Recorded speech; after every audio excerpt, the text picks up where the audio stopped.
Guys यो comment बक्सको सेक्सनमा जाँदा चाहिँ है त्यो टमाटरको भाउ कति हो, टमाटर कति रुपियाँ केजी छ तपाईँकोतिर भनेर त्यो देख्दा पनि हैरान लाग्यो होइन गाइज। त्यसपछि म उठेर जराकजोक गरेर बाहिर निस्केँ। त्यसपछि टमाटरको भाउ सोध्न निस्केको। म चाहिँ यो पछाडबाट सुरु गर्छु है। आन्टी यो टमाटर कसरी हो नि? 100 रुपियाँ किलो।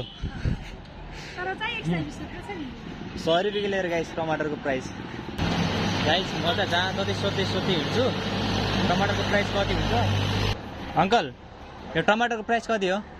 50 रुपियाँ 100 रुपियाँ। 50 रुपियाँ 100 रुपियाँ किलो। यहाँ चाहिँ 50-100 रुपियाँ किलो रहेछ टमाटरको प्राइस। दिदी यो टमाटरको प्राइस कति हो नि? 120 रुपियाँ केजी। 120 रुपियाँ केजी। गाइज यो टमाटरको प्राइस 120 रुपियाँ केजी अरे यहाँ। म चाहिँ टमाटरको प्राइस मात्रै हिँडेर आएको कि। अङ्कल यो टमाटरको प्राइस कति हो? कुन 120? यो 120 यो 100? गाइज यो चाहिँ 120 अरे अनि पछि यो 100 अरे है। कहीँ ठाउँ 100 रुपियाँ केजी, कहीँ ठाउँ 110 रुपियाँ केजी, कहीँ ठाउँ 60 रुपियाँ केजी छ होइन। यो टमाटरको भाउ यति तलमाथि किन छ भने अचम्म छ बा होइन भाइ?